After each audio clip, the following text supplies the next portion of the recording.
Son vaxtlar paytaxt yollarında tətbiq edilən yeni xətlənmə işləri ilə bağlı bəzi ziddiyyətli fikirlərə rast gəlirik. Nəcəfqulu Rəfiyev küçəsi ilə Xocalı prospektinin kəsişməsində iki zolaq mövcud idi. Biri düzünə, biri sağa. Biz zolaqların sayını artıraraq sağa əlavə bir zolaq da çəkdik. Kəsişməyə yaxınlaşdıqda zolaqların sayının artmasını və hərəkət istiqamətlərini göstərən nişanları aydın şəkildə görmək mümkündür. Simulyasiya nəticələri göstərir ki, Xocalı prospektinə dönən nəqliyyat vasitələrinin sayı çoxdur. Buna görə də iki zolaq yalnız sağa hərəkət üçün ayrılıb. Nəcəfqulu Rəfiyev küçəsi isə kəsişmədən sonra bir zolaqla davam edir. Bura daxil olan nəqliyyatın sıxlıq yaratmaması və darboğaz effektinin qarşısını almaq məqsədi ilə yalnız bir zolaq düzünə hərəkət üçün nəzərdə tutulub.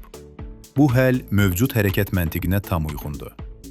Fəzail Bayramov küçəsindən Yusif Səfərov küçəsi istiqamətinə dönərkən tətbiq edilən xətlənmə bütün hərəkət iştirakçılarının rahatlığı düşünülərək hazırlanıb. Öz zolağı ilə irəliləyən sürücülər hərəkətlərini heç bir maneə olmadan davam etdirə bilərlər. Bu zolağın sağ tərəfindəki qırıq-qırıq xətlər isə sağda Azərişığın darvazasından sürücülərin daxil olması və çıxması üçün nəzərdə tutulub. Vaqif prospektində sağ zolaq məhz sərnişinlərin minib düşməsi məqsədi ilə daha enli təşkil edilib. Videodan da göründüyü kimi, yol boyu durmaq qadağandır, yol nişanları quraşdırılıb. Bu həll, sağ zolaqda qısa müddətli dayanma edən nəqliyyat vasitələrinin arxadan gələn axının hərəkətinə mane olmaması üçün tətbiq olunur.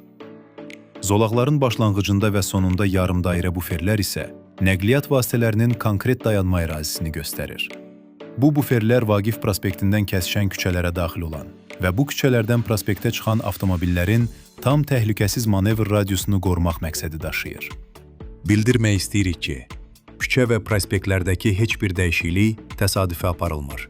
Tətbiq edilən hər bir yeni xətlənmə Bakı şəhərinin nəqliyyat sisteminin rəqəmsal əkiz simulyasiyasının nəticələrinə əsaslanır. Burada əsas hədəfimiz bütün hərəkət iştirakçılarının rahatlığını və təhlükəsizliyini maksimum səviyyədə təmin etməkdir.